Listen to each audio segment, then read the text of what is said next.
Olá, pessoal do segundo colegial, tudo bem?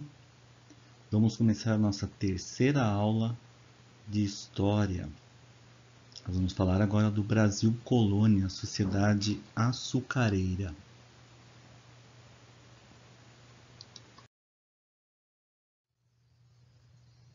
É o nosso capítulo 22, na página 33 da nossa apostila, Brasil Colônia, ou Brasil Colonial, Sociedade Açucareira.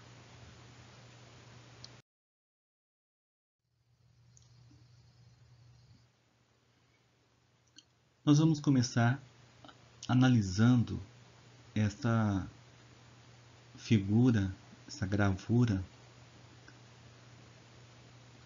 do engenho e lavoura no Brasil de 1710, que estava no Museu Histórico Nacional do Rio de Janeiro. Eu digo estava porque a gente lembra que o Museu Histórico Nacional do Rio de Janeiro foi consumido naquele trágico incêndio. Então, muito provavelmente, essa obra também tenha se perdido com aquele incêndio. O que essa obra retrata? O engenho necessitava de um conjunto de elementos para funcionar: a mão de obra escravizada e a mão de obra livre, bois, fornos, tachos e moendas.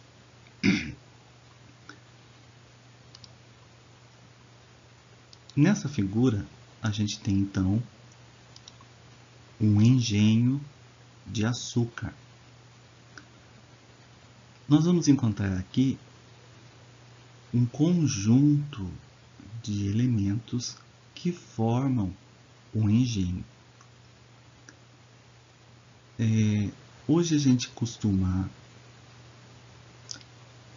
associar o engenho apenas à máquina que moe a cana e produz o caldo de cana.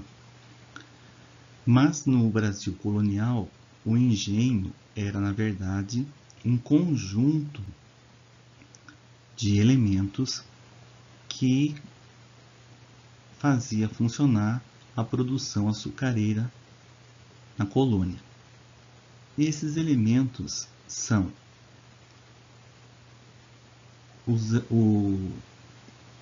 a mão de obra escrava,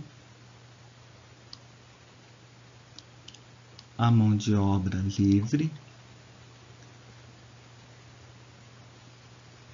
os bois, né, e a moenda, o engenho propriamente, as máquinas, né, os tachos,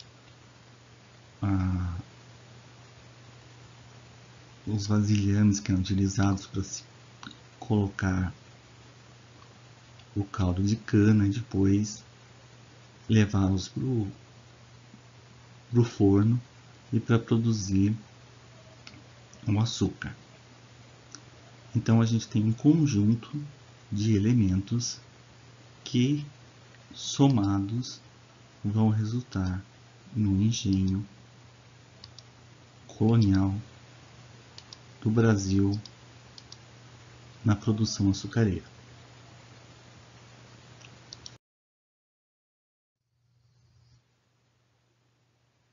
Nesse slide, nós vamos encontrar nosso ponto de partida.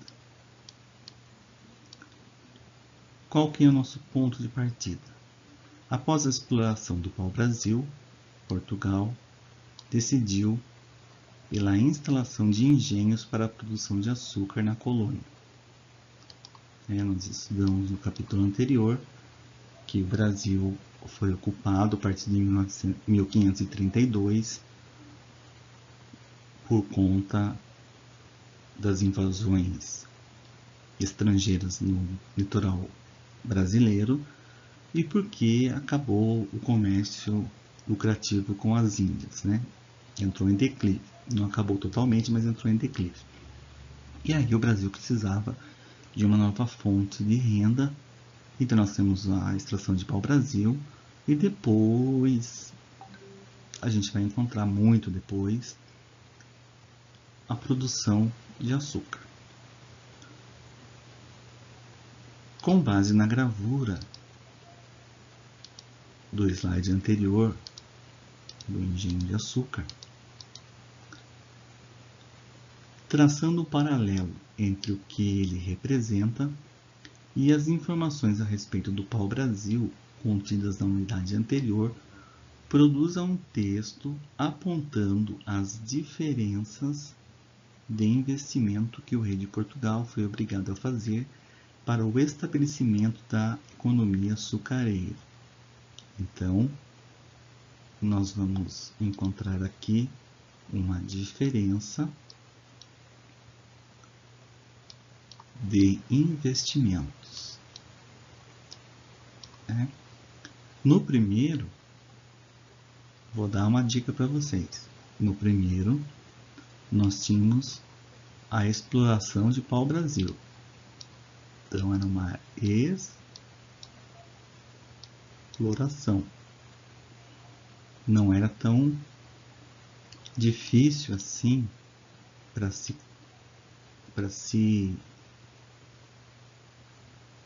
abastecer do pau-brasil e transportar para a Europa. A gente sabe por quê.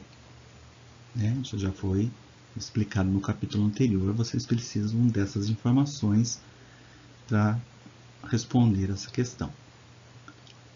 E agora aqui no açúcar. O que foi preciso economicamente para que essa atividade pecuária fosse desenvolvida no Brasil colonial?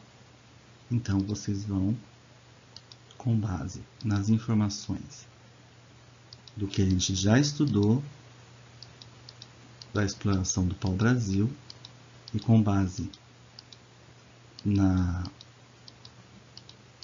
imagem e nos assuntos que nós vamos tratar agora, vocês vão responder essa questão. Vocês podem, se preferir, deixar para responder essa questão depois que a gente concluir essa unidade, e aí vocês já terão informações suficientes para elaborar essa resposta, tá bom? Próximo slide. Nesse slide, nós temos os objetivos da unidade. É sempre importante a gente destacar os objetivos. Compreender a estrutura material e humana necessários para a instalação do sistema açucareiro no Brasil. É um sistema. Por que é um sistema, professor? Porque vai englobar pessoas, dinheiro e infraestrutura. Mão de obra, as pessoas, o investimento em dinheiro e a infraestrutura, o conjunto de elementos que formam um engenho, a cultura, o cultivo da cana-de-açúcar, a pecuária para a criação dos animais que vão ser utilizados nesses engenhos. Então, é todo um sistema açucareiro. O que mais? Compreender as principais características da política, da economia e da sociedade açucareira. Nós vamos ver como é que se formava essa política, essa economia e a sociedade. Isso aqui é bastante importante, a sociedade patriarcal, monogâmica, tem toda uma característica que nós vamos analisar. Analisar as novas redes comerciais que surgiram na colônia em razão do aumento da população colonial e da sua expansão para o interior. Nós vamos perceber, por exemplo, que o Brasil vai começar a crescer em direção ao interior e vai passar aquela linha imaginária do Tratado de Tordesilhas, e vai começar a ganhar um contorno muito próximo do que a gente tem hoje do Brasil atual.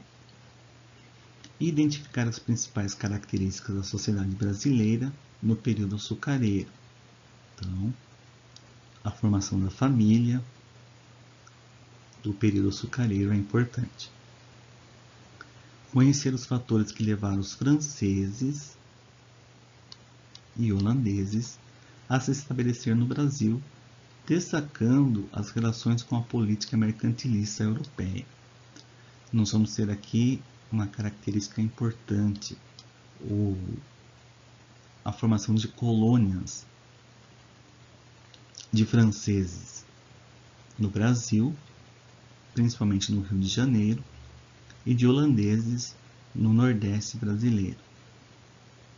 A presença do Conde Maurício de Nassau vai ser um exemplo importante para nós destacarmos, e as contribuições que ele deixou para no Nordeste brasileiro, que tem consequências até os dias atuais. Continuando no próximo slide.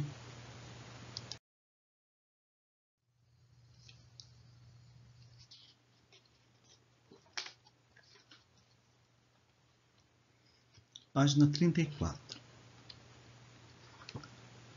A diminuição do preço do pau-brasil no mercado internacional, as frequentes invasões de piratas à nossa costa, o início da colonização e a disponibilidade de mais pessoas para a realização de atividades agrícolas levaram o rei de Portugal, que ainda não havia tido notícias de descoberta de metais preciosos, a decretar o estabelecimento de engenhos para a produção de açúcar.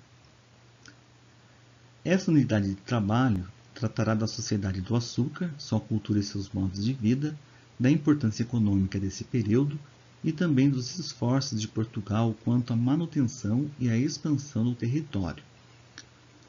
E nós vamos, já que o Brasil não tinha conseguido encontrar o ouro, porque ele não estava no litoral, não estava próximo do litoral, o rei de Portugal vai investir em um ouro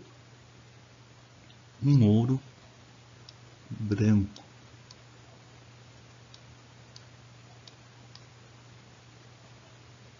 E que ouro branco era esse? O açúcar. O açúcar era uma especiaria de primeira grandeza na Europa.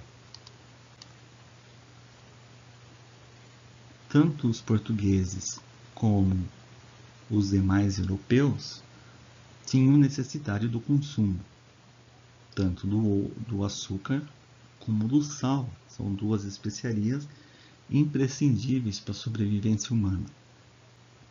Na Europa se consumia o açúcar produzido da beterraba. Os holandeses tinham um know-how, uma tecnologia para o desenvolvimento desse tipo de açúcar. Ou então o açúcar era trazido do Oriente para a Europa e custava muito caro. Então, os portugueses, percebendo que o Brasil tinha condições suficientes para a produção do açúcar, vão desenvolver essa cultura nas colônias, não só do Brasil, mas também nas colônias portuguesas na África. Na Europa, o açúcar era considerado uma mercadoria rara e medicinal, utilizada como remédio e também como iguaria, ofertada aos poderosos quando se desejava causar boa impressão, ou conseguir altos cargos, ou simplesmente agradar a alguém ou a um ente querido, era oferecido o açúcar. Era vendido em pequenas quantidades, quase a peso de ouro. Então, era um produto extremamente caro e que tinha um comércio garantido na Europa. A economia açucareira. Nos séculos XV e XVI, Portugal dominou as ilhas atlânticas de Madeira e de São Tomé e nelas passou a produzir açúcar com mão de obra escravizada. Essa experiência foi adotada na América no século XVI, tornando o Brasil o grande produtor mundial dessa mercadoria nos séculos XVI e XVII. O açúcar era um produto caro e cobiçado nos mercados europeus. Controlar sua produção possibilitou aos portugueses o acesso a metais preciosos usados no pagamento. A principal área brasileira produtora era a costa do Nordeste, sobretudo Bahia e Pernambuco. A unidade básica de produção do açúcar era o engenho, e essa cadeia produtiva normalmente se organizava com a base do plantation, ou seja, o latifúndio, escravização e monocultura caracterizavam a produção do açúcar. Esse esquema desse slide mostra muito bem essa produção açucareira no Brasil. A gente consegue entender bem esse contexto fazendo essa leitura. Produção do açúcar no Brasil. A estrutura ou a infraestrutura, né? Como ela se organizava. Plantation. Plantation é uma produção em grande escala. Para isso, precisava de uma mão de obra escrava. No início, tentou-se a mão de obra escrava indígena. Mas, como nós já estudamos no capítulo anterior, a gente sabe que houveram inúmeros conflitos com as populações nativas, os indígenas, por conta dessa escravidão. Então, não foi possível utilizar a mão de obra escrava indígena por conta dos conflitos.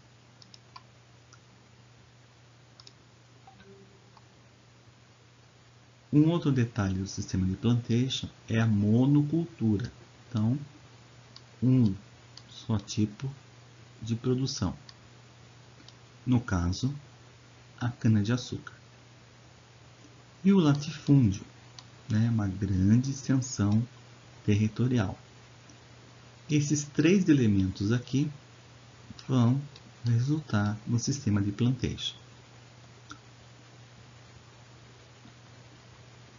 Quais os motivos fizeram que a produção do açúcar no Brasil desse certo? Primeiro, a experiência que os portugueses tinham no Atlântico, nas ilhas da Madeira e de São Tomé. O produto era lucrativo, dava muito dinheiro. O início da colonização portuguesa no território brasileiro, com Martim Afonso de Souza, em 1532, instalando o primeiro engenho de açúcar em São Vicente. Nós temos aquele quadro, que mostra a vila de São Vicente sendo fundada. O comércio. O açúcar é de boa qualidade, de cor mais clara, bom preço no mercado europeu. O açúcar de qualidade inferior, de cor escura, vai produzir também o aguardente, a pinga, a cachaça, e vai servir para o comércio com a África. Aqui, do açúcar, nós vamos ter dois tipos de açúcar, que a gente conhece hoje, por exemplo. Um dos tipos de açúcares que a gente tem hoje é o açúcar cristal, ou açúcar grosso, o açúcar refinado e o açúcar mascavo. Hoje, por exemplo, nas lojas que vendem produtos naturais, o açúcar mascavo, ou mesmo nos supermercados, o açúcar mascavo ele custa mais caro do que o açúcar refinado, do que o açúcar cristal. Por quê? Porque ele é tecnologicamente falando hoje mais puro. Não tem produtos químicos. Já o açúcar refinado e o açúcar cristal passam por um processo químico para o refino. Na Europa dos séculos XVI e XVII, o açúcar produzido no Brasil que ia para a Europa era o açúcar mascavo. Os holandeses, quando foram expulsos do Brasil e ficaram nas Antilhas, vão produzir o açúcar refinado. Isso é um assunto para a gente comentar mais à frente. E a produção? A produção vai ser feita nos engenhos. O engenho aqui, então, é o conjunto, é a unidade produtora, formada pelo plantio, colheita da cana-de-açúcar, o fabrico do açúcar, o encaixotamento e o transporte para o mercado europeu. Com um detalhe, né? Esse açúcar era envasado numa forma que tinha mais ou menos esse formato.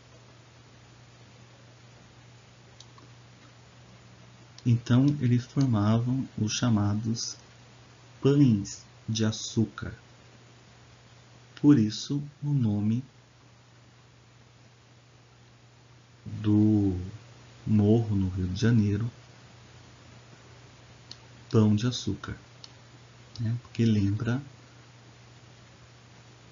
esse vasilhame que era utilizado para o envasamento de açúcar produzido na colônia durante o Brasil colonial.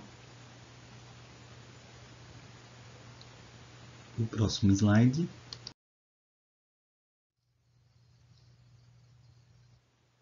Nesse próximo slide, vocês vão encontrar um exercício. Organize as ideias. Começa na página 5, falando do engenho do Conde, Sergipe do Conde, e depois tem aqui a figura, né, a representação do Stuart Schwartz e James Lockhart, a América Latina na época colonial, que mostra esse esquema do engenho de açúcar. Uma aldeia jesuíta, o trabalho indígena assalariado, o gado, o açúcar e o rum transportado para Salvador, as ferramentas, vinho, tecido, escravizados e artesãos vindo de Salvador, a mandioca, a lenha, os pastos, os rendeiros, os lavradores de cana, a produção de cana-de-açúcar, né, os canaviais, e o engenho, aquele conjunto que eu falei para vocês. Aqui nesse engenho, 120 escravizados, 10 a 15 mecânicos e especialistas residentes. E essa aqui era a chamada Casa Grande. Esse era um sistema de engenho do Brasil colonial. Observe a representação do engenho, de acordo com o esquema, descreva a dinâmica do açúcar, levando em conta os recursos necessários para a sua produção e o escoamento, o transporte, né, do produto. Tá? Resolvam esse exercício e postem no Google Classroom. O próximo slide. Também, nesse slide, nós temos um interpretando documentos. vocês vão ler esse fragmento do texto do engenho Sergipe do Conde, do Recôncavo Baiano, e vão escrever alguns exemplos de especialistas e função na cadeia produtiva. Então, o que cada pessoa fazia dentro do engenho. Respondam e postem.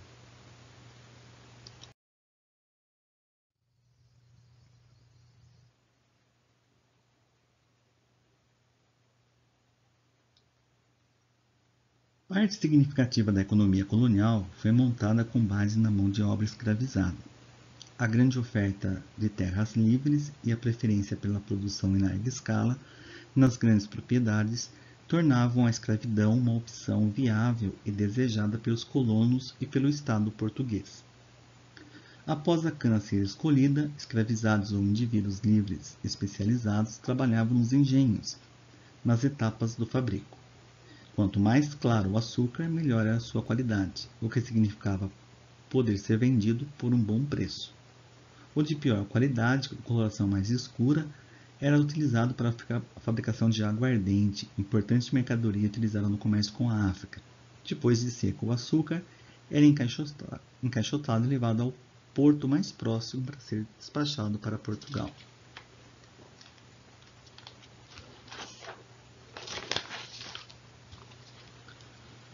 A sociedade açucareira. Nessa ilustração aqui desse slide, nós encontramos duas situações bem distintas. Nós vamos ver essas ilustrações depois de forma mais ampliada nos próximos slides. Nesse primeiro, a gente encontra a família patriarcal e a organização mais comum que a gente tinha. E no segundo, além de patriarcal, havia as famílias chefiadas por mulheres, formadas por concubinato. Não era uma regra, fugia à exceção, né? Era uma exceção, na verdade. Fugia à regra. O mais comum, o que mais a gente vai encontrar são as famílias patriarcal, ou patriarcais, né? Nesta primeira imagem, nós vamos encontrar aqui a família patriarcal. E nós vamos ter aqui, em primeiro plano, o pai, chefe de família, a mãe, os filhos,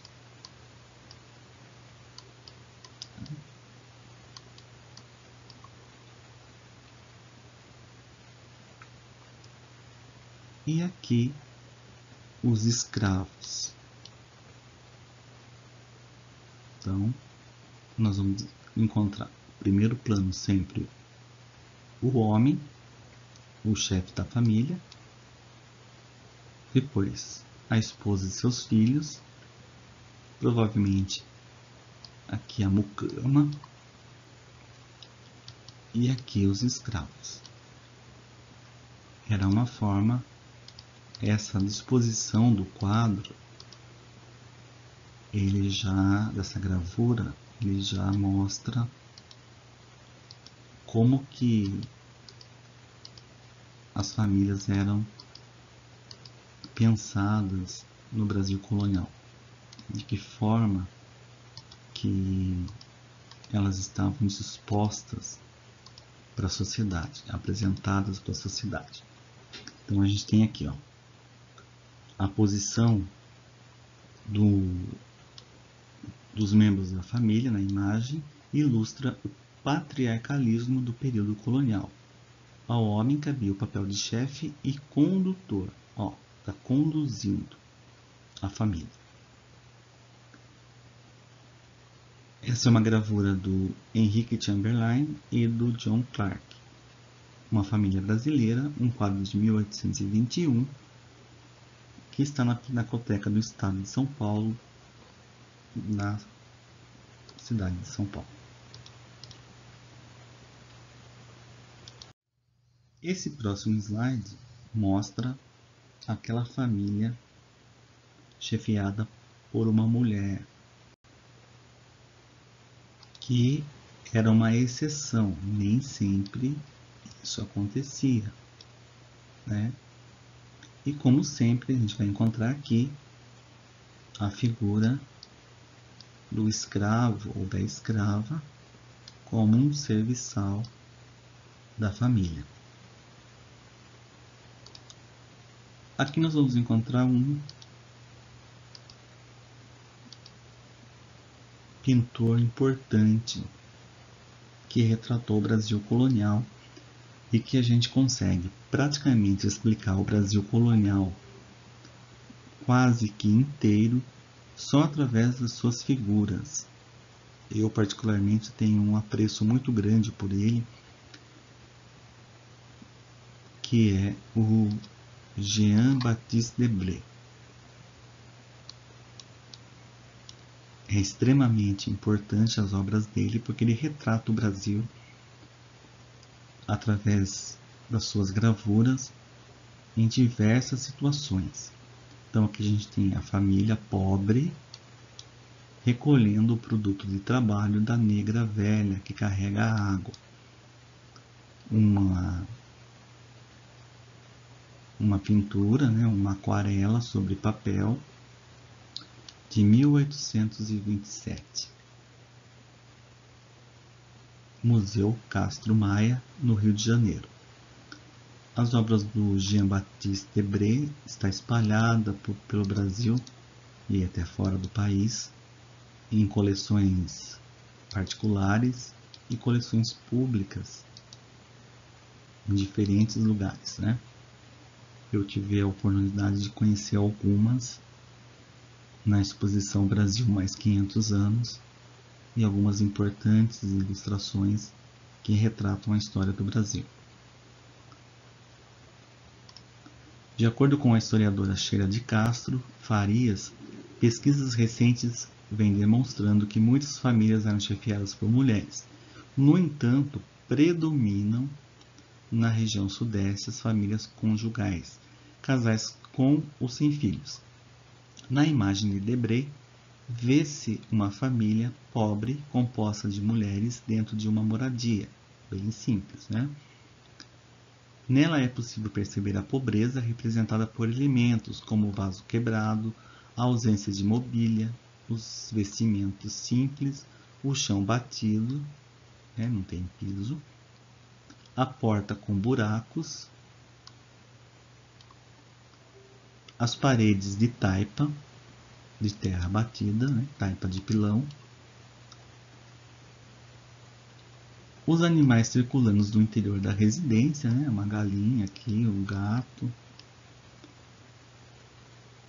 No entanto, mesmo as famílias mais pobres possuíam cativos, possuíam escravos, que demonstrando, né, como demonstrado na imagem, em que a escravizada traz o ganho do dia de trabalho. Então ela está aqui entregando o dinheiro que ganhou com as vendas aqui dos produtos, né? Aparece algumas frutas.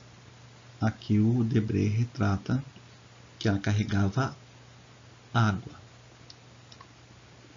Aqui a gente tem uma mulher tecendo fios. Então, uma moradia bastante simples, mas mesmo assim, ainda eles possuíam a escrava como forma de ganha-pão. Então, a gente tem algumas produções seriados de TV que retratam, né, esses episódios aí.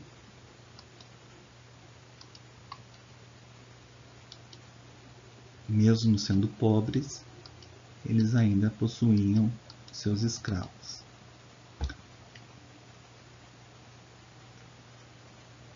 Então nós vamos encontrar aqui,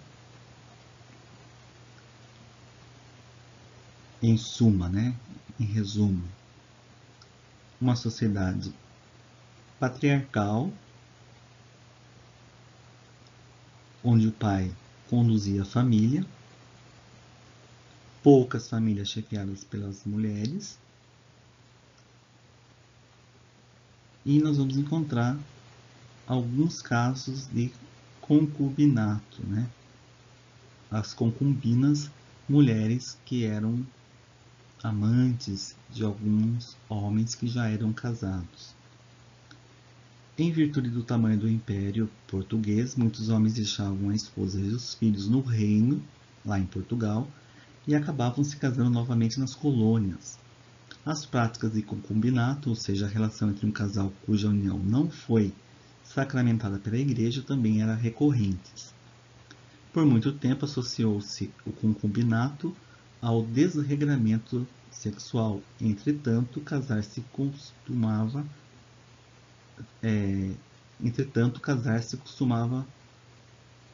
ser muito caro.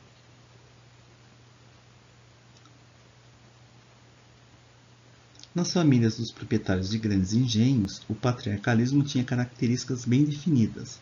O chefe era dono da terra, da casa, dos escravizados e da vida dos seus familiares. Ele escolhia com quem os filhos e as filhas se casariam, e os casamentos eram arranjados em um modo de estabelecer alianças com as famílias. Isso era uma prática do Brasil colonial e que, de certa forma, perdurou por muito tempo, e isso só vai mudar da metade do século XX para cá, é que a gente muda um pouco esse panorama de casamentos arranjados. Então, é uma prática muito recorrente no Brasil.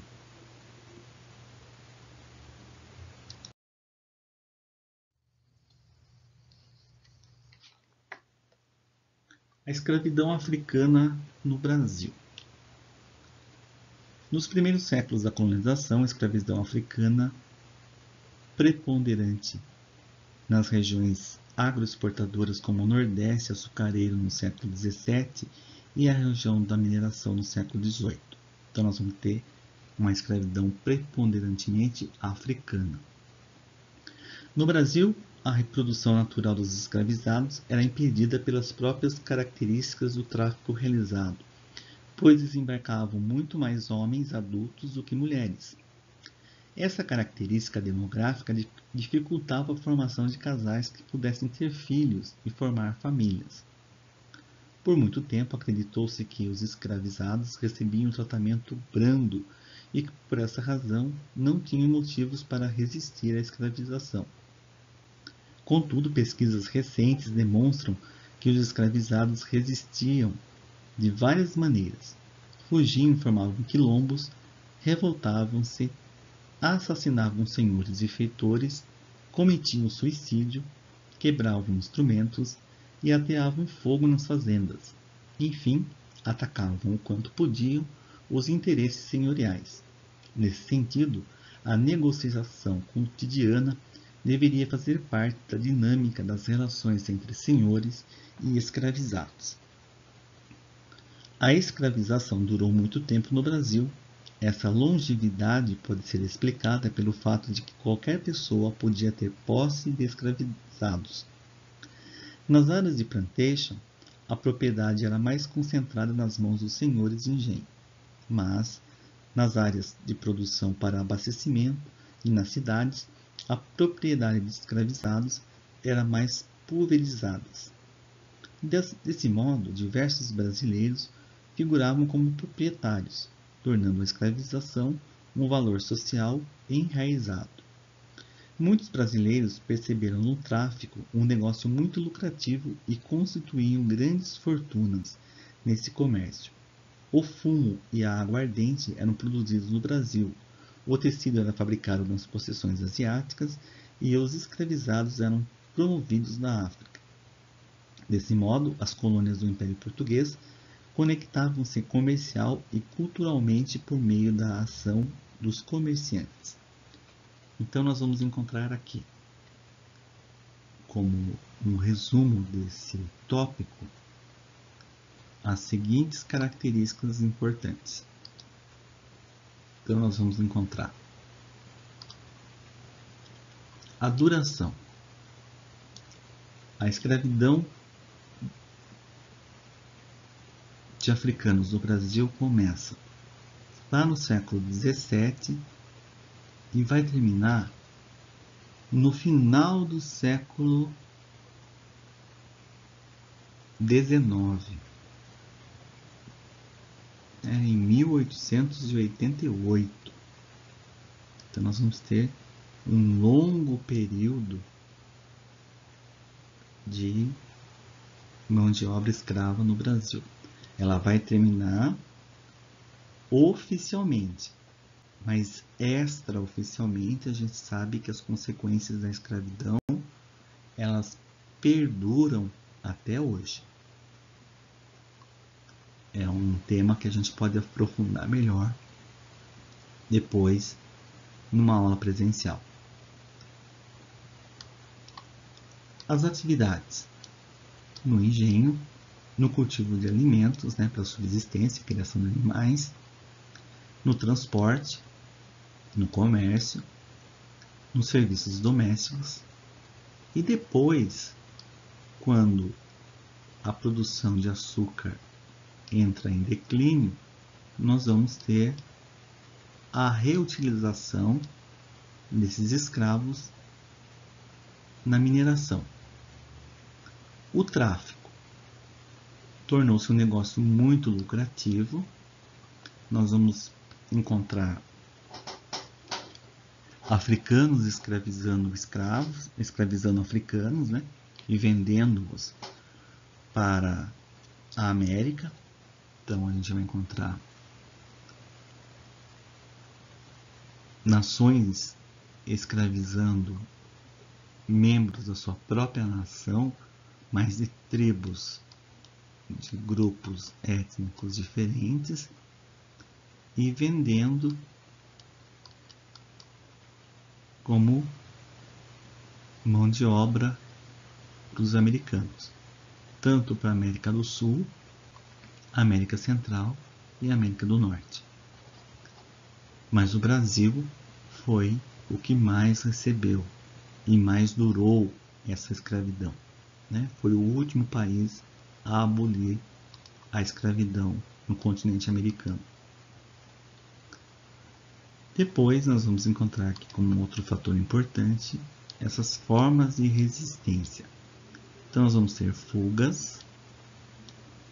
Essas fugas vão formar quilombos, mas um dos mais importantes, o quilombo de Palmares, o Zumbi dos Palmares. Revoltas, muitas revoltas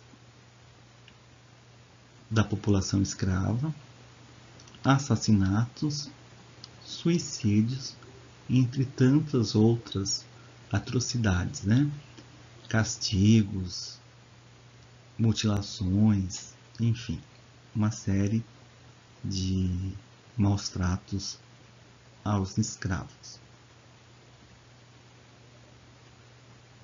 Esse é um retrato bem simples da escravidão africana no Brasil. Nós poderíamos aprofundar muito mais, mas aqui a gente está fazendo uma síntese.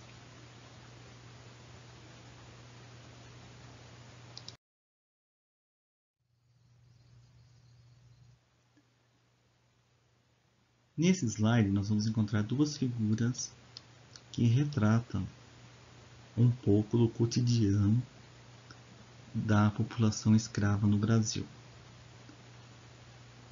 São duas aquarelas do Joaquim Cândido Guilobel, sem título, produzidas entre 1812 e 1816.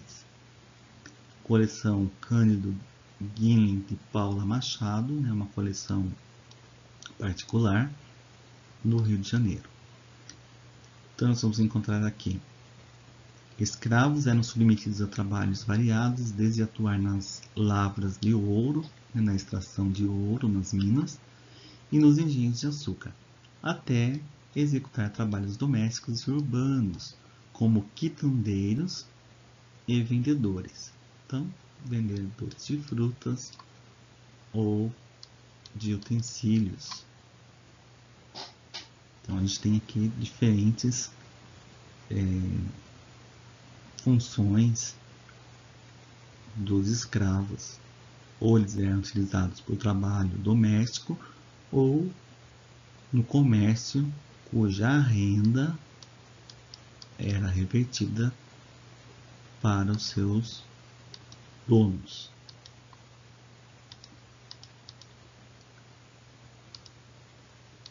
Além do Debré que eu citei para vocês, nós vamos encontrar também o Rogendas, que retrata bastante o Brasil colonial. No próximo slide, nós vamos falar do comércio interno. Com o avanço da colonização, que gerou o estabelecimento de muitas famílias e formação de vilas e cidades, além do desenvolvimento dos engenhos, especialmente no litoral nordeste, um comércio interno passou a se desenvolver visando suprir as necessidades dos colonos. Então, o que nós vamos encontrar aqui? Se nós temos a formação de vilas, e a formação de vilas vão formar cidades, essas cidades vão precisar do quê? Do comércio. Um comércio interno, de cidade para cidade, ou do campo para a cidade. As primeiras vilas estavam localizadas próximo ao litoral e foram erguidas sem muito planejamento, fato que levou ao estabelecimento de ruelas muito estreitas, casas germinadas e sem recuo em relação às vias públicas, além de sujeira acumulada nas partes mais baixas das vilas. Então, a gente pegar as cidades históricas do Brasil, litorâneas, elas são cidades construídas sem planejamento, a parte velha, a parte histórica, com ruas estreitas, ruelas, casas germinadas, uma utiliza a parede da outra para ser construída, e sem infraestrutura. No caso, na época, não tinha nem coleta de lixo. É possível a gente identificar isso aqui entre nós? É possível. Itapetininga é uma cidade do século XIX e a gente vai encontrar ruas do centro da cidade mais estreitas. E as ruas dos bairros, elas são mais largas. Então, a gente basta ver o planejamento das cidades no início e depois, com a evolução, elas vão ganhando outros contornos.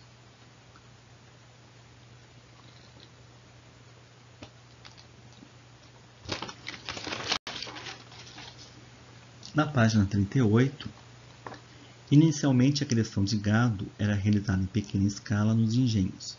O gado fornecia carne, leite, couro e também era utilizado como animal de carga. Entretanto, os rebanhos começavam a crescer e a invadir os canaviais, causando problemas à produção de açúcar.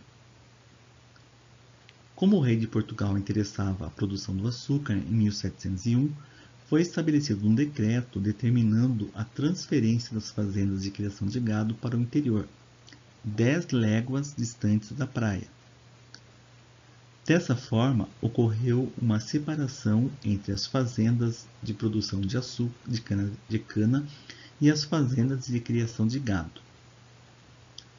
Não apenas no Nordeste, mas também no sul da colônia, surgiram fazendas de criação de gado. O gado do Nordeste abastecia as vilas e os engenhos do Nordeste.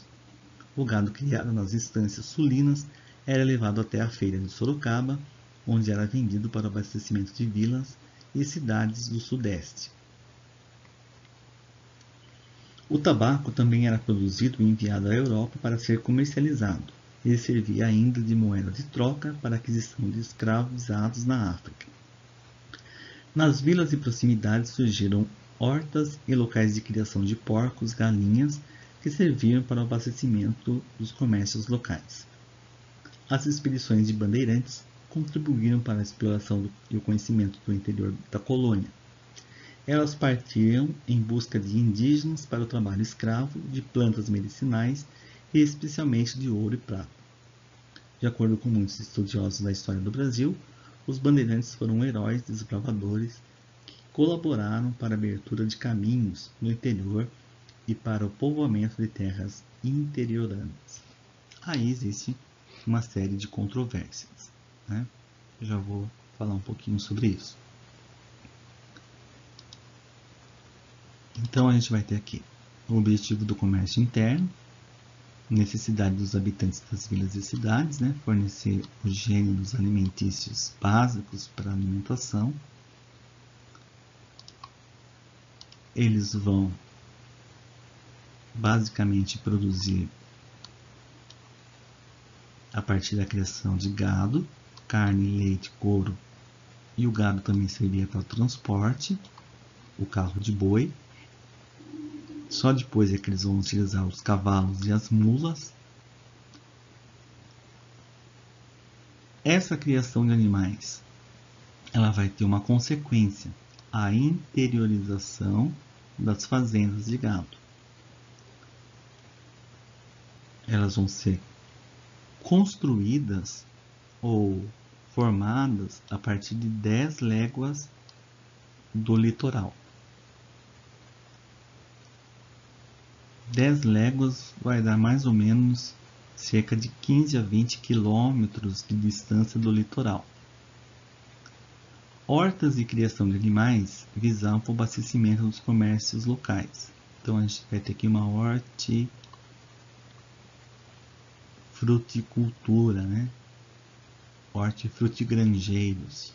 Então, porcos, galinhas, produção de ovos, de verduras, frutas, legumes, para abastecer as vilas e cidades que vão se formar. O texto cita aqui, por exemplo, a cidade de Sorocaba, que vai ser um centro de comércio de mulas e de gado, que vai ser vendida para a região, são as feiras de Sorocaba, que são vendidas para a região das Minas, né, das Minas Gerais. E nós vamos ter um entreposto entre Sorocaba e o sul, a nossa querida Itapetininga, que surge nesse contexto. E nós vamos encontrar aqui a figura dos bandeirantes. Os bandeirantes, eles vão aparecer como heróis e, do ponto de vista de alguns historiadores, como vilões. Vai depender muito do que a gente quer abordar. São heróis porque vão adentrar no interior do Brasil e vão fazer com que o Brasil ganhasse contornos próximos do que a gente tem hoje. Vilões porque eles vão dizimar grande quantidade de nações, de povos indígenas com a violência. Nós temos uma série muito marcante na televisão, que foi A Muralha, que mostra muito bem, foi muito bem produzida a convivência dos bandeirantes com a população indígena do litoral brasileiro e do interior do Brasil no início da colonização. É uma produção da Globo que retrata esse episódio dos Bandeirantes. E aqui nós temos cidades que foram próximas aqui, né? Porto Feliz, por exemplo, uma cidade que foi fundada pelos Bandeirantes. Tem um histórico muito grande com os Bandeirantes que utilizavam o rio Tietê para navegar até o interior do Brasil, para fazer a busca de plantas medicinais, a procura de fugitivos, negros fugitivos e indígenas para a escravização. E, lógico, a procura de metais preciosos. Continuando.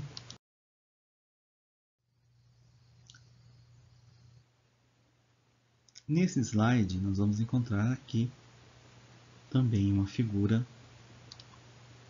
do Jean-Baptiste Debré, intitulada Carro de Boi Transportando Carne.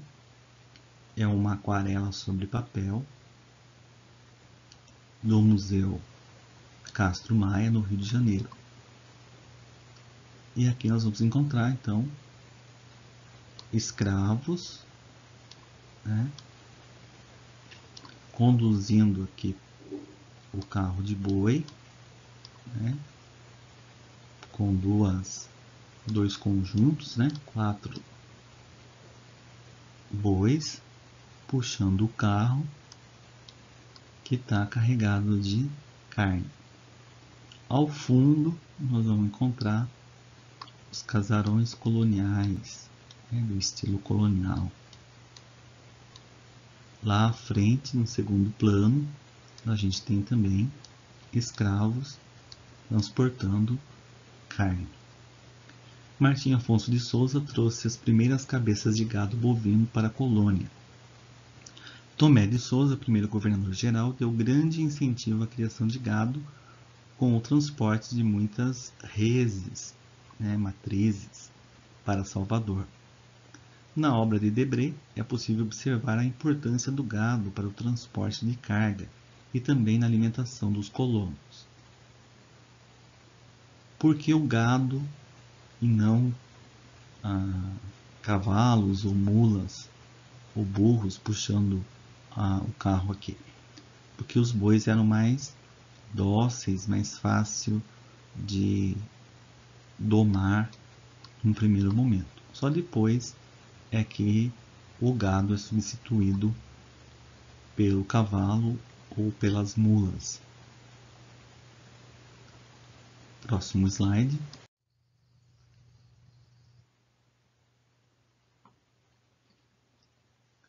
A cultura. Antes da gente falar da cultura, nós temos aqui outras versões, no finalzinho da página 38. Enquanto os bandeirantes foram heróicos para vários pesquisadores, por outros são considerados os grandes responsáveis pelo apressamento, pela escravização e pela dizimação de diversos grupos indígenas. A responsabilização dos jesuítas pela dizimação dos povos nativos decorre do fato de que os bandeirantes abriram caminho para que outros grupos de exploradores partissem para o interior da colônia, muitos deles com o objetivo de apressar e aprisionar, né, e escravizar os povos indígenas. Então, aqui é a visão ou outras versões que a gente vai encontrar. A cultura.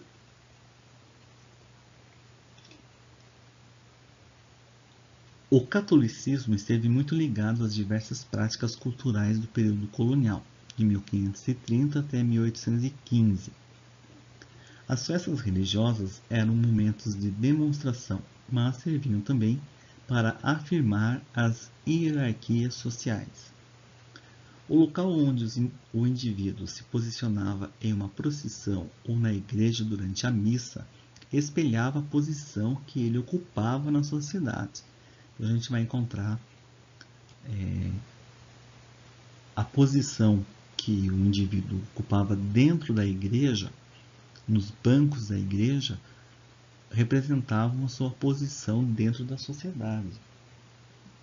Então, o primeiro banco era reservado às pessoas da classe alta, os poderosos, os barões, no caso aqui, os senhores de engenho e a sua família.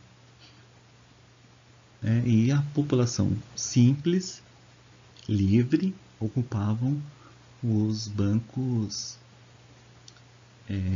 mais ao fundo da igreja. E a população de escravos nem entrava, nem participava da igreja. A gente vai encontrar, por exemplo, aqui em Itapetininga, nós temos a Igreja do Rosário. Ela foi construída pelos escravos porque eles não podiam frequentar a igreja junto com os homens livres. Então eles resolveram construir uma igreja só para os escravos e construíram a igreja Nossa Senhora do Rosário, que no início recebeu o nome de Igreja Nossa Senhora do Rosário dos Pretos. Foi construída em Taipa de Pilão e ainda existe, está aí no centro da cidade, com sério comprometimento da sua estrutura física, com rachaduras, e necessita urgentemente de uma restauração para que a gente não perca esse monumento histórico, antes de tudo, antes de não só um monumento religioso para os católicos, mas para a história da cidade, do município, é um monumento histórico a construção da igreja. Muitos grupos criaram as chamadas irmandades ou confrarias, que eram associações entre pessoas do mesmo grupo social, cujo objetivo era manter capelas e igrejas e organizar procissões. As irmandades tinham sempre algum santo como protetor, e era comum que os africanos, mulatos e brancos não frequentassem os mesmos grupos. Desse modo, um escravizado normalmente era proibido de participar de uma confraria de brancos. Então, a gente vai encontrar muitas irmandades que deram origem a capelas, igrejas ou instituições. Nós vamos encontrar, por exemplo, as irmandades que vão formar instituições de caridade ou instituições de saúde, por exemplo, as Santas Casas. O interior de São Paulo e do Brasil, cidades do interior, é comum a gente encontrar santas casas formadas por irmandade. Normalmente elas chamam-se Irmandade da Santa Casa de Misericórdia de tal cidade.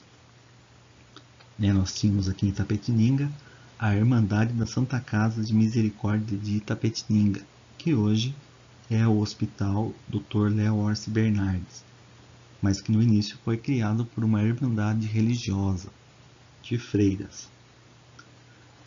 Então nós temos aqui na cultura festas religiosas, que era um momento de descontração, e era uma forma de reafirmar a hierarquia social. Quem participava? Os senhores de engenho, a sua família e os homens livres da época. A religiosidade colonial formava um sincretismo. O que é um sincretismo? É uma união,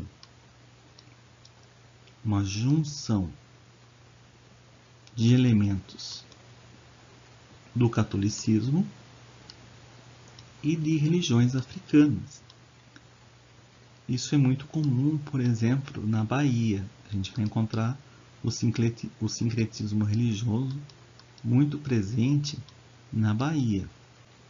Aqui no estado de São Paulo, a gente não consegue perceber de uma forma muito clara esse sincretismo religioso, mas a gente vai encontrar ele de forma muito presente na cultura baiana. É comum a gente encontrar nas igrejas na Bahia missas com a presença de elementos da cultura africana mesclada com as missas, né? E isso faz parte do sincretismo, dessa junção de elementos. Então, as tradicionais baianas com seus turbantes típicos, né? As suas saias, os santos da Igreja Católica têm os seus correspondentes no candomblé. A gente vai encontrar a Umbanda, que traz elementos também do catolicismo. Então a gente vai ter uma mistura. Essa mistura na religiosidade é chamada de sincretismo, tá? Então, a ignorância de muita gente faz com que esse sincretismo religioso seja entendido de forma muito errônea.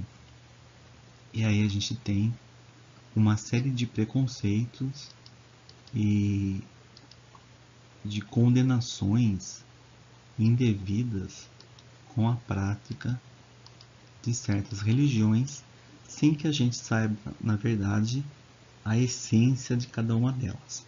Então, antes da gente sair por aí criticando ou apontando, a gente precisa conhecer a história de cada uma delas e depois tirar as nossas conclusões. E a nossa opinião a gente guarda para si, né? Continuando.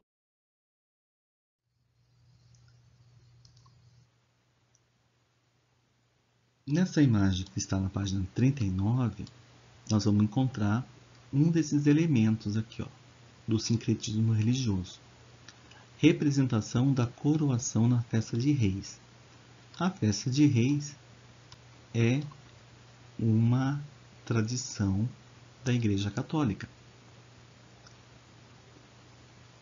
Uma característica que pode ser percebida na religiosidade colonial é o sincretismo religioso, ou seja, os elementos das religiões africanas e indígenas que se fundiram com o catolicismo nas práticas cotidianas da população comum. Esse sincretismo era muito visível nas festas organizadas pelos escravizados, como as festas de reis, quando elementos dos ritos africanos se mesclavam com o catolicismo.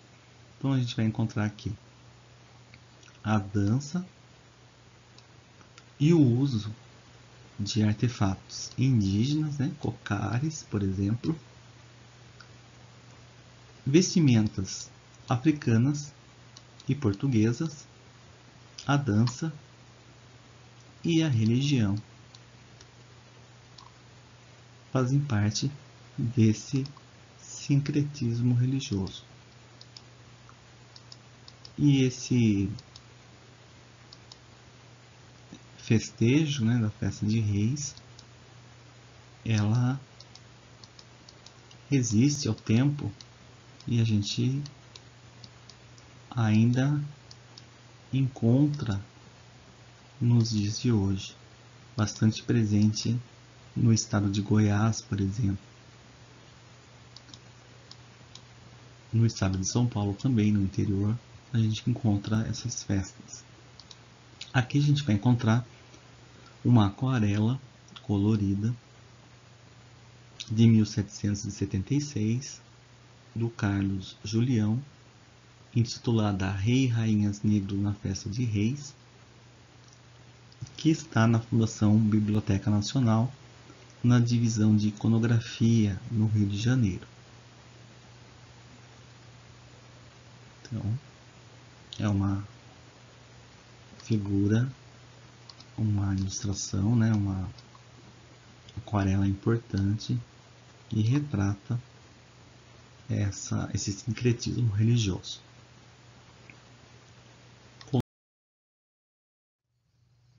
Chegada dos franceses e holandeses, nós vamos encontrar aqui dois grupos importantes, franceses e holandeses. Em 1555, os franceses vão fundar a França Antártica no Rio de Janeiro, comandada por Nicolas de Villegaignon. Em 1557, foram expulsos do território pelos portugueses com a ajuda de indígenas. Em 1612, fundaram a cidade de São Luís, no Maranhão, criando a França Equinocial. 3 anos depois, foram novamente expulsos. Eles eram bastante insistentes, os franceses, né? Eles eram expulsos e voltavam. Eram expulsos e voltavam. Por que voltavam? Porque era lucrativo. E eles tinham alguns objetivos. Um dos objetivos, primeiro, foi a exploração do pau-brasil. Depois, era um refúgio para perseguidos religiosos, principalmente calvinistas, que fugiam das perseguições religiosas na França. Nós vamos encontrar aqui o Nicolau Durand de Villegaignon. Ele vai fazer boas relações com os índios tupinambás para fundar a França Antártica no Rio de Janeiro. E vai ser preciso que um outro grupo indígena entre na briga em prol dos portugueses para que o litoral do Rio de Janeiro seja retomado pelos portugueses numa revolta para expulsá-los. Então, vamos ter a participação de padres jesuítas e de outras tribos indígenas para poder expulsar os franceses da França Antártica no Rio de Janeiro.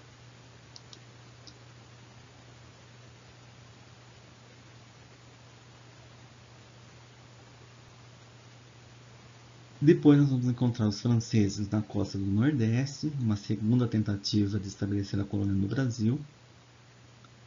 Vão fundar a França Equinocial. Por que equinocial? Porque estavam próximo da linha do Equador.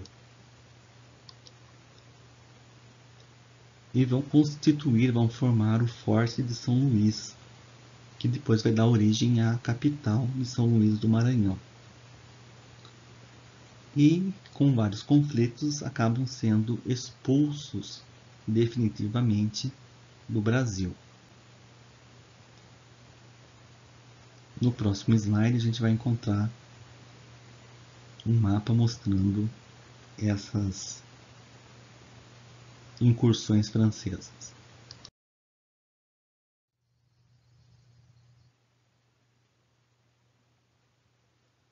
Nesse mapa da página 40, nós vamos encontrar aqui, os franceses, primeiro no Rio de Janeiro, a França Antártica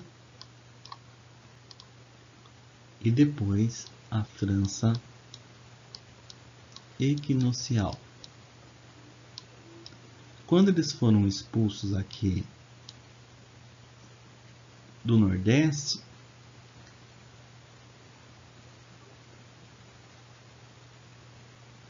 do Norte, né?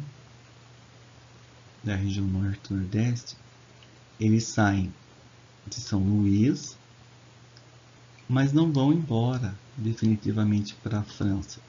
Eles vão ficar aqui no extremo norte aqui da América do Sul e vão formar a Guiana Francesa, que existe até hoje, A Guiana Francesa é um protetorado da França na América. É um país, mas não é totalmente independente. A Guiana Francesa é um protetorado, é um país, tem seu governo, mas é subordinado à França, recebe investimentos franceses, a moeda é o euro. Então, é uma consequência da expulsão dos franceses aqui para o norte do continente sul-americano.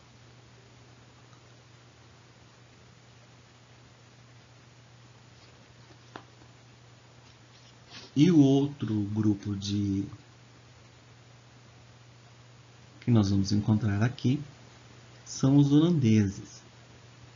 Nós vamos encontrar os holandeses na Bahia, bem pequenininho aqui, Salvador, e Olinda e Recife. Nós vamos ter a presença marcante do conde Maurício de Nassau-Sieg. Quando a gente for falar do Maurício de Nassau,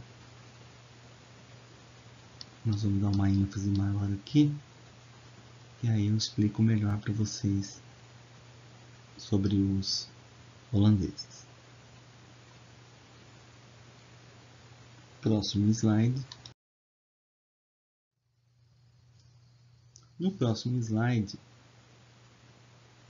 nesse slide nós vamos encontrar o período da União Ibérica. O que foi esse período? Enquanto a sociedade colonial se desenvolvia, Portugal enfrentava uma crise sucessória que teve reflexo em todo o império. O que aconteceu? Em 1578, Portugal perdeu seu jovem rei Dom Sebastião, morto em Alçar-Quibir, na África. Por não ter filhos, o trono passou a ser ocupado por seu tio-avô, o cardeal Dom Henrique, que foi rei até 1580, quando também faleceu. Então nós vamos ter a morte do jovem rei Dom Sebastião, que morre, deixa o trono para Dom Henrique, que é um cardeal.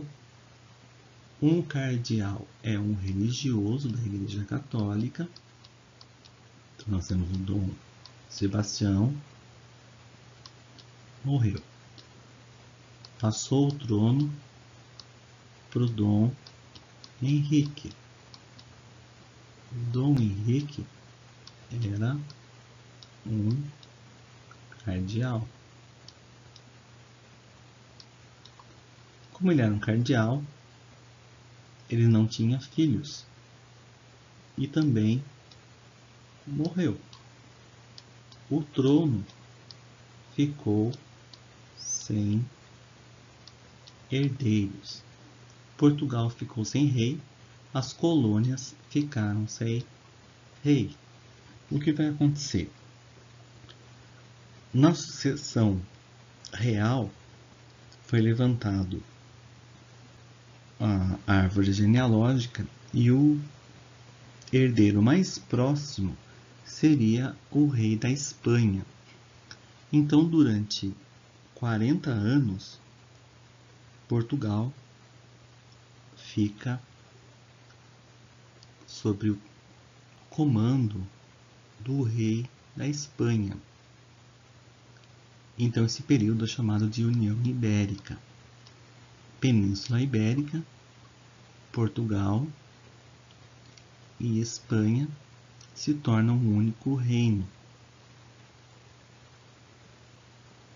E as colônias acabam, a Espanha não vai se preocupar muito com as colônias.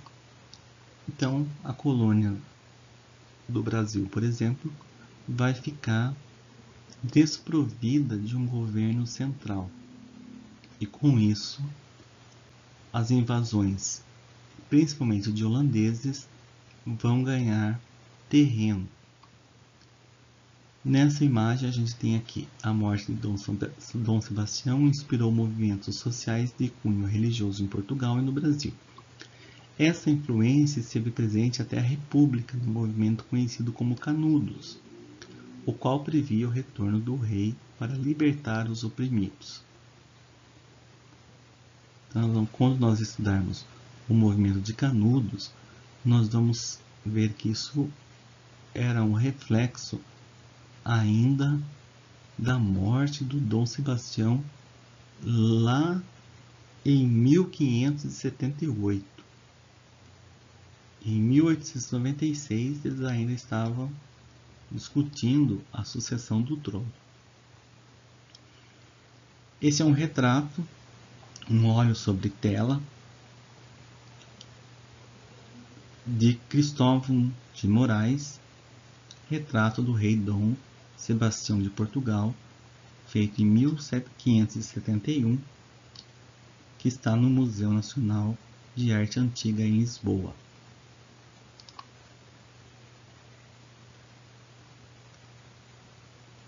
Próxima tela.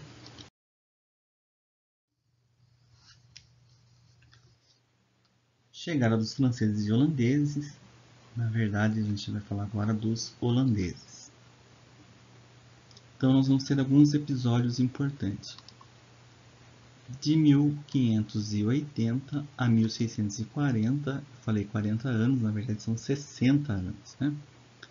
A União Ibérica, união das coroas espanholas e portuguesas, os inimigos da Espanha, os holandeses, passaram a ser os mesmos de Portugal. Nesse período, a Espanha estava em guerra contra os holandeses e eles aproveitam para invadir o Brasil. De 1624 a 1625, ocorreu a primeira invasão holandesa com a ocupação da Bahia, que era o centro administrativo e açucareiro. A capital da colônia estava em Salvador e era o centro administrativo e da produção do açúcar econômico, né? Em 1630 ocorre a segunda invasão holandesa com ocupação em Pernambuco. Em 1637 o Brasil holandês passou a ser governado por Maurício de Nassau, o Conde Maurício de Nassau. Entre as principais características de seu governo estavam a relação entre holandeses e senhores de engenho, a introdução de inovações técnicas na produção do açúcar.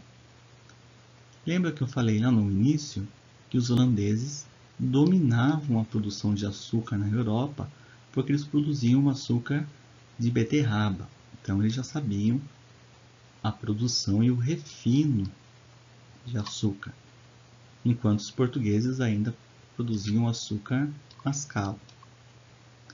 Incentiva a construção dos engenhos, a intolerância religiosa, a modernização das cidades de Recife. Então a gente vai encontrar aqui uns benefícios que o Maurício de Nassau traz para as terras que ocupou no Brasil. De 1645 a 1654, nós vamos ter a insurreição pernambucana e os holandeses acabam sendo expulsos.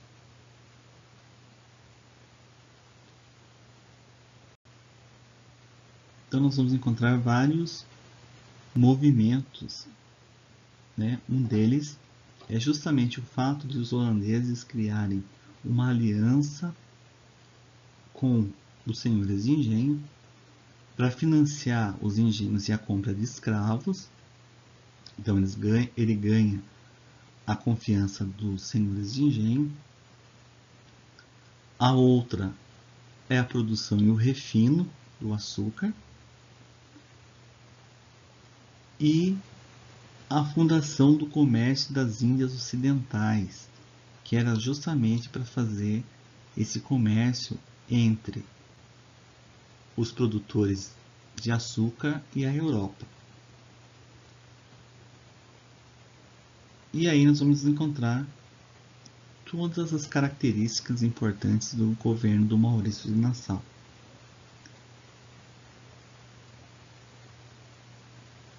E quando eles são expulsos, vão para as Antilhas e passam a produzir um açúcar de melhor qualidade do que o Brasil e se torna o maior concorrente do açúcar na Europa.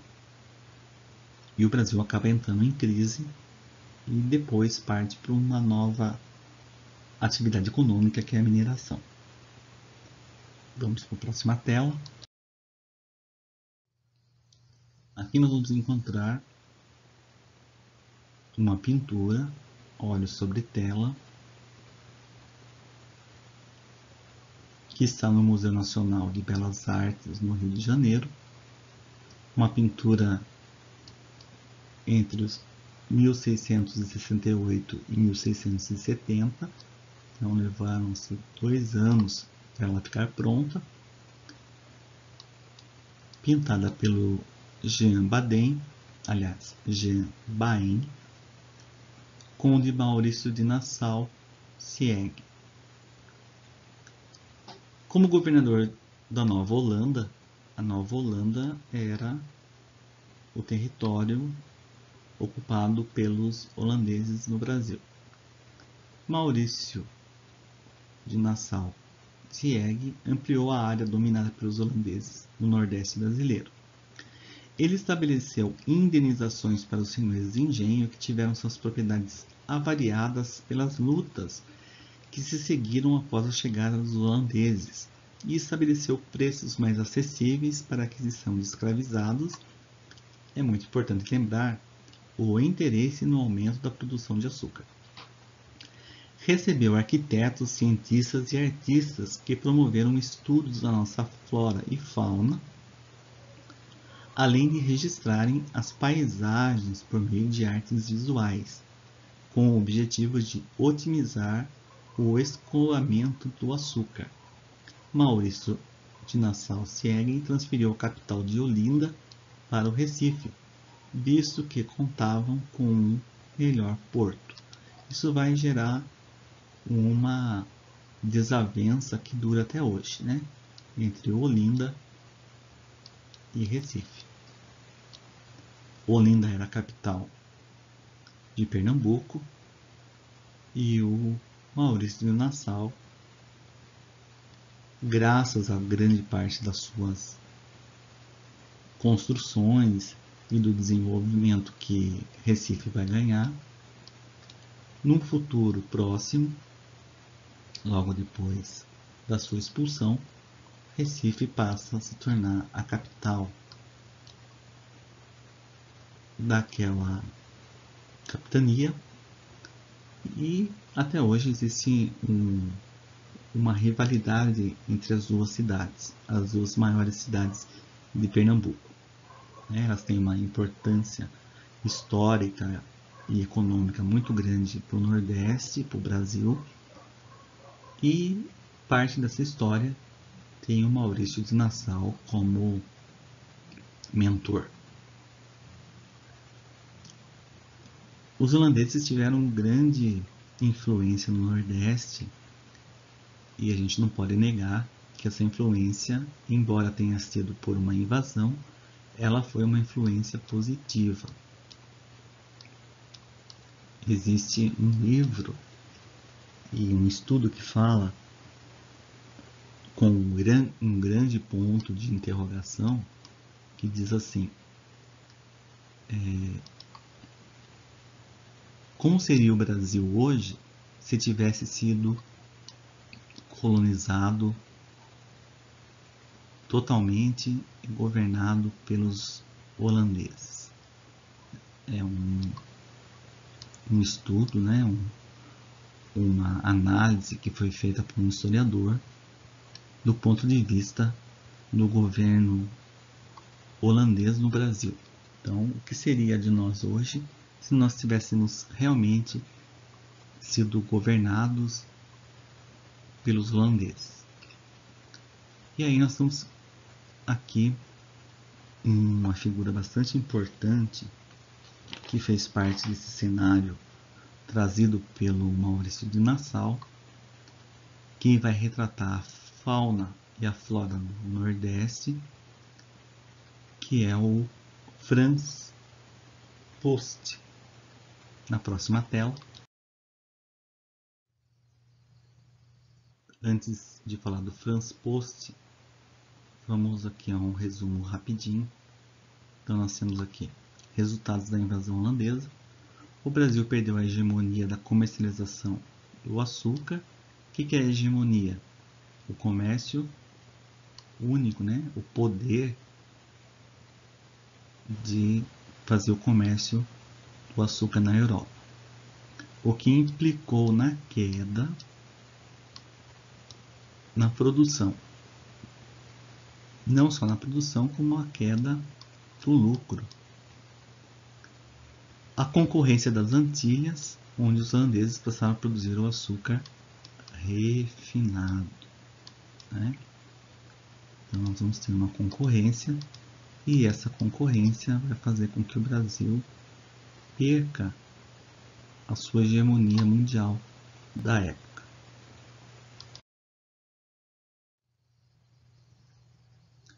Esta tela do Franz Post, vilarejo junto ao rio, pintada entre 1675 e 1680, um óleo sobre madeira, que está na Galeria Miller, em Amsterdã, retrata bem o que os artistas holandeses, principalmente o Franz Post, quis mostrar sobre as terras brasileiras, retratar a fauna e a flora do Brasil. Então aqui a gente tem um dos artistas que registraram em suas obras as paisagens do Nordeste brasileiro. Impressionado com a imensidão das terras brasileiras, ele destinou em suas telas grande espaço para o céu ensolarado, característica que certamente chamava a atenção dos holandeses que vinham de terras muito frias no inverno, localizadas numa depressão geográfica. Então, nós temos aqui um dos exemplos das telas do Franz Post. Neste final de semana, dia 25 de abril, no sábado, faleceu em Recife, em Pernambuco, o Ricardo Brennand. Ele era um empresário, engenheiro e incentivador e colecionador de artes. Aos 92 anos, vítima do Covid-19, e proprietário, criador do Instituto Cultural Brennand, uma área de cerca de 180 mil metros quadrados, com uma rica coleção de obras de arte de vários gêneros, entre elas 15 pinturas do Franz Post, a maior coleção de pinturas desse pintor holandês no mundo, e que retrata as naturezas do Nordeste durante o período da colonização holandesa em território brasileiro. Então, é uma perda bastante grande para a cultura brasileira, porém, o seu legado cultural, né, do Ricardo Brennand, fica aí um instituto cultural aberto à visitação pública, e ele era um grande incentivador, principalmente das escolas públicas, para ter acesso e conhecimento da arte e da cultura do Brasil colonial. Nesse espaço do Instituto, ele tem um castelo medieval que foi visitado pelo monarca dinamarquês e pelos atuais rei e rainha da Holanda. Então a gente tem a importância da dimensão cultural desse instituto, não só para o Brasil, mas para o mundo. Né? E aí a importância da colonização holandesa no Brasil. No Instituto Cultural Brenan, nós temos a maior coleção de obras artísticas do período holandês em solo brasileiro. E a importância dos holandeses para o Brasil foi sem dúvida marcante.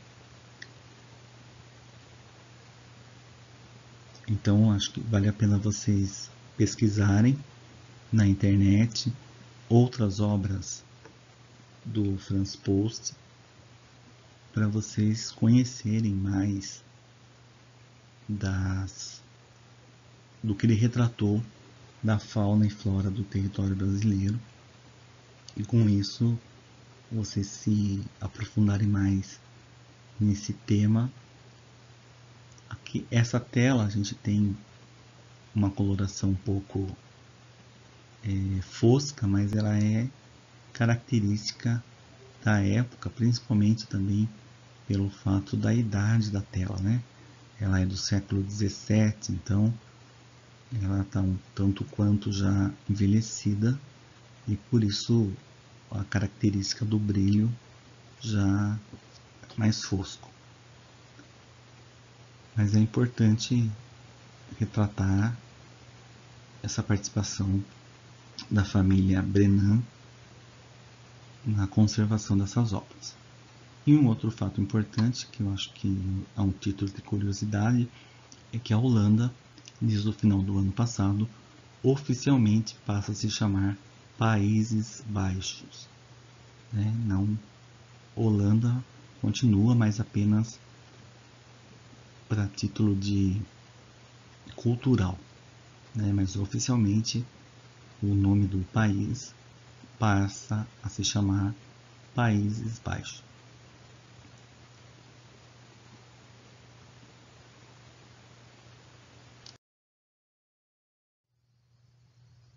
Muito bem, nós chegamos ao final desta aula.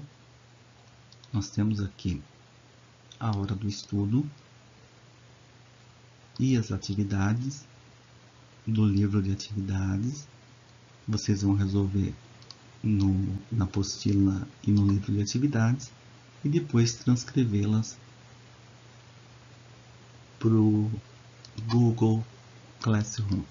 Tá? Então, lembrando para vocês, resolvam as atividades na apostila, transcrevam para o Google Classroom. As dúvidas, vocês procurem o professor no grupo do WhatsApp ou no privativo do WhatsApp com o professor, e assistam a aula quantas vezes forem necessárias e tiverem paciência no YouTube. Tá bom? Eu espero que vocês tenham entendido o conteúdo e possam resolver as atividades sem problema. Eu agradeço a atenção de todos, um grande abraço e até a próxima aula.